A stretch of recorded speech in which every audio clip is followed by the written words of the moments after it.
Talking Reds, it's John Gibbons and I'm with Dan Morgan today on it's a blowy Wednesday morning, isn't it? We've had snow, we've had hail, and the Mersey's doing bits over there. It's a choppy one, mate. I just about made it here, to be honest. I was hanging onto a lamppost for 5 minutes. I didn't tell anyone. I was worried sick. You don't weigh anything at all. You know what I mean? These vegan boys will just blow away. I tell you, you've got to watch them. Honestly. But we're in good spirits because the Reds won last night, and that cheers everyone up, doesn't it? We are indeed, mate. It was good to get back to winning ways for the Reds. It was much needed after the week we've had and the 2 results we've had. But consummate professional performance from the lads at TAW, John. Yeah, Jurgen Klopp used the word mature in his post-match press conference, which I think is a fair reflection. James Milner said it was solid.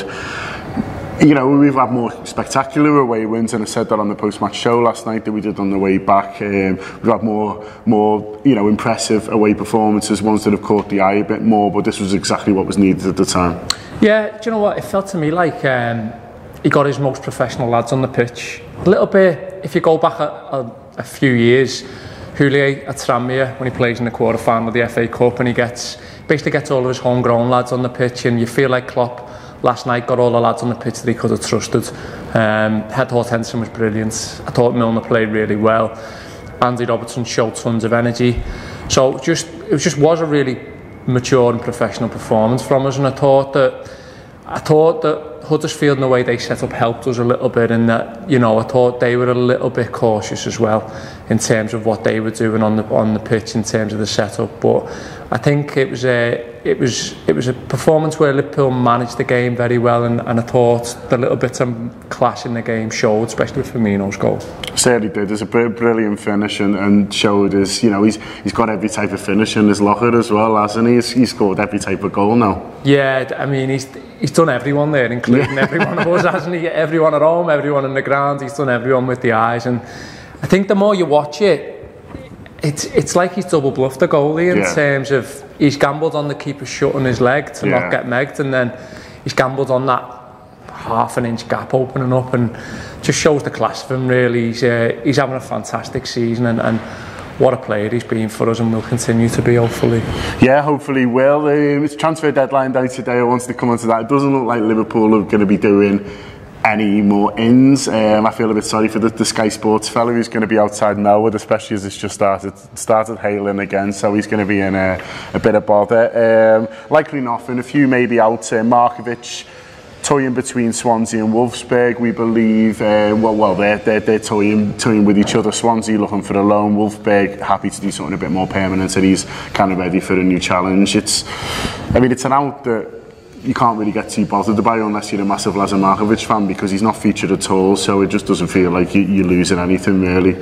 No, I mean, Sexy Lovren will be gutted.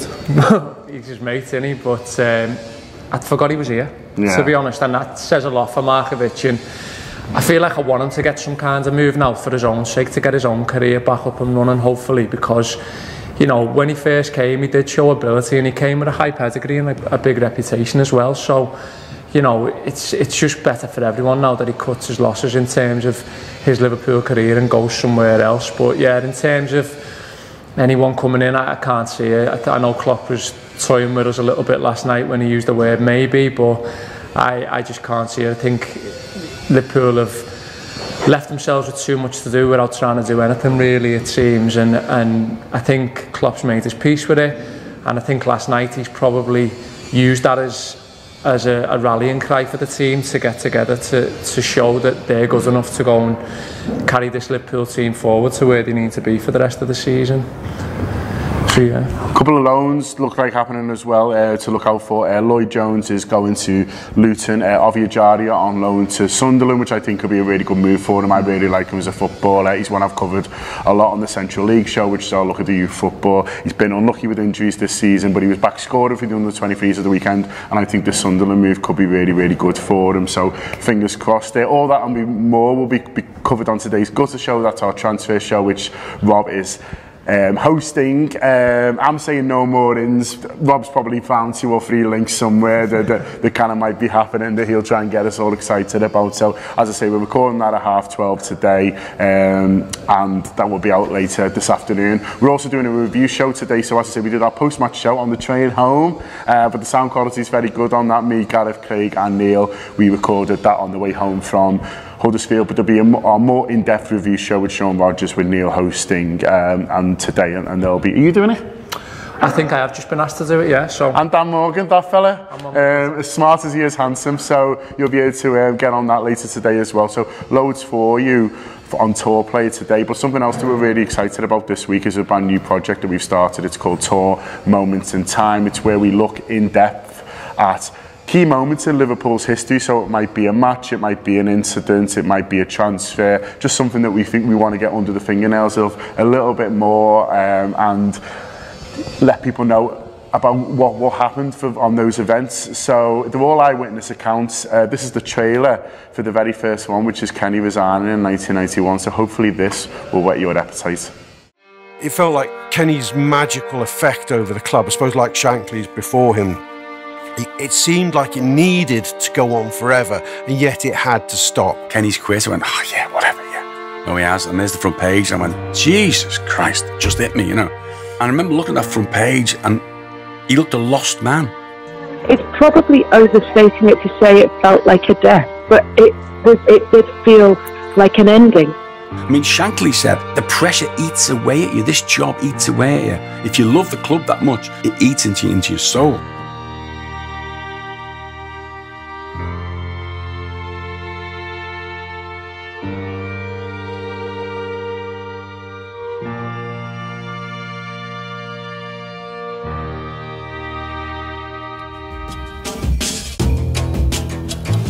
So that's the trailer. It's exciting, isn't it? It is, but it's informal and educational as well, because I mean, I was born in '86, so I didn't really live through Kenny resigning, and I think certainly what the trailer gives you is that feel of people who were there and the impact it had. And sometimes if you've not lived through that, we've only got our own moments really in history, and if you've not lived through it, then you can't really feel it. But just listening to that alone, you know, makes me want to listen to more, because it makes the hairs on the back of your neck stand up in terms of feeling a moment in time, such a huge moment in Liverpool's history.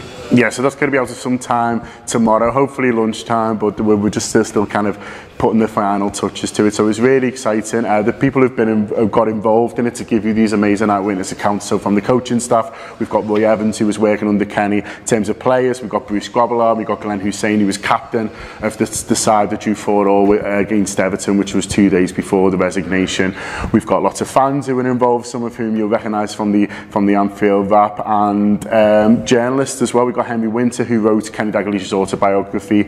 We've got local journalists like Brian Reid and David Prentice, who were at the Liverpool Echo at the time, Graham Beecroft, Clive Tilsley, who were working on local radio, and huge thanks as well to Kelly Cates, who's obviously Kenny's daughter, who talked to us very, very openly and beautifully about the impact it had on the family, and her reaction as a 16-year-old girl to her life changes so much. So massive thanks to all of the people who took part, and do get on it and do tell your friends. We're going to put it out completely free. It's took loads of work, but we want everyone to listen to it, and we want to show kind of what we're able to do in terms of you know, audio stories as well. So enjoy it, tell your friends, and yeah, I hope everyone likes it. I'm nervous. No, it's going to be. Okay, the papers.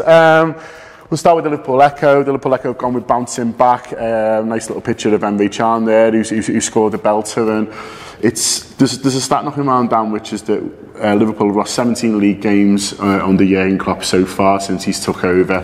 But the league games after that, we've won 9 and drawn 8 and lost none. So this is a team that does bounce back, and it's a team that has its kind of steel questioned, if you like, but you know, in terms of bounce back ability, to use that famous word, they have got it. Yeah, they definitely have, and I think what they've got more than anything is pride in the performance, and I think we've seen that last night. I think a lot of them looked and felt hurt from the week that they'd had. You know, I think I referenced Henderson before, but I think him especially, he was steely focused. He was snarling in the first couple of minutes, and you could tell he was really hurt by by the week Liverpool Football Club have had, and I think that's a really positive thing, that they take pride in the performance, and you know, they don't just sit on their hands or feel sorry for themselves, which is, you know, it's there in the facts, like you said, John, in the stats, but it's also, it must be there in the dressing room and amongst them as players and as individuals, professionals, which is what we want to see, really. It is. Go over to the Times now. Tony Cascarino, easy for me to say there, does these talking points on games, which I find quite interesting.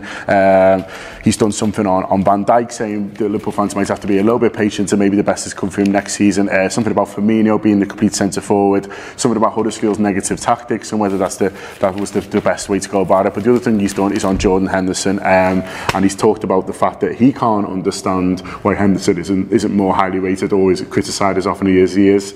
Jurgen Klopp said it in the press conference after the game, didn't he? Yes, they say, we think he's great. If you don't, then I can't help you. It's a funny one with Henderson, isn't it? Because there's people who rave about him and really like him, and then there's people who you know, will talk to you all day about how terrible he is and things like that. I think he obviously suffers from not being Steven Gerrard and being Liverpool captain, which is not something he can't do about. But for me, Dan, he showed his qualities yesterday, and he showed why he's got a little bit more than I thought the lads who played in midfield on Saturday. Yeah, I completely agree, John, and I think what you get from him is that he is basically normally one player in one position, where when he's not there, you feel like there's two positions and two players who have to fill that role. And he covers a lot of ground that goes unnoticed to me. And I think sometimes our fan base, with all due respect, can get a little bit held up on whether it's Chan or Henderson. And I think that doesn't help in certain circumstances, that, you know, there's always a comparative. When you just take the player for what he is and what he can bring to this side, then I think last night was evidence in itself. I think that, you know, his industry, like I say, is second to none. His pride at playing for Liverpool Football Club is there for all to see, and his ability as well, which I think goes completely unnoticed. You know, I think in terms of getting Liverpool up the field vertically and his ability of passing long and short range, I think, you know, it is for me very underrated. And the manager, without going all out and criticising any one individual or certain sections of fans or whatever, or the media, he's done all he can to say, look, this is a really good player we've got here, and whether he's captain, whether he's not, whatever, whether his injury record's good or it's bad, you know, you need to take this player as, when he's in this Liverpool side, he is a benefit to it, and I completely agree with that. Okay, and finally, this is on the back of The Guardian. It's something about, they've called it trading places. You could also say it's a transfer merry-go-round. Liverpool might not be looking to do anything in terms of ins on the last day, but other clubs are trying their best. It's got Aubameyang, who's close to a £55 million move to Arsenal, and it says if he does go to Arsenal, then Giroud is going to go to Chelsea, and if Giroud does go to Chelsea, then Batshuayi is going to go to Dortmund. So it's a nice little triangle there, and I was kind of laughing with you before, say, you know, we talk about transfer fees and stuff like that, but you know, it's just clubs passing made up money round to each other, isn't it? Yeah. all in a bit of a roundabout. Yeah. I mean, I'm thinking about buying a house, and I don't think it'll be as complicated as that, to be honest. But it's more, I mean, you can see more the business elements of football through deals like that now, can't you? You know, it's what suits who and when, and how it all works for each other. And yeah, money's just a non-entity these days. But I mean, if that comes off, because it seems so sensitive as a deal, it only takes one little thing for it to be out of kilter. One agent, and somebody asks for a bit more money. Yeah, exactly. And with time ticking away, it feels like it's all hinging on everything going to plan. So it'll be interesting to see how that works out. Sam, who's filming this, who is also an Arsenal fan, is showing me something that looks like Aubameyang's done to Arsenal. So maybe that will trigger everything else on how now, who knows. But it'll be interesting anyway, and I'm sure it'll be covered later on the Gutter show. Where are you looking for the house? Where are you buying? Up by Sefton Park, around there. See, Southend. Southend is the only way to fly. I knew you'd be a South Liverpool boy, you see, that's why I asked. Eventually, remember, everyone all around the world, South Liverpool is the only way to go. very, very finally, I just want to talk about these. These are our brand new t-shirts. They came in yesterday. Until Salah, I was never happy with the yellow ball. People might recognise it. It's a bit of a Stone Roses tribute, shall we say. You can say tribute, it's better than a rip-off, isn't it? It's no copyright issue. So, until Salah, I was never happy. I'm really, really pleased with it. It's cool. Do you like it, Dan? It's an absolute belter. I'm going to get myself one, John. Yeah. Do we get a discount? Yeah, of course. Absolutely not. So these will be on sale hopefully later today. We just need Craig Hannon to stick his chest out in one like he does, and we'll put that on. So hopefully later today, if not tomorrow, so keep an eye on that. But in the meantime, I think that's it. Have I covered everything, Sam? Yeah. He is nodding and saying yes. So yeah, cheers to Dan for coming in on this blustery morning, and up to it.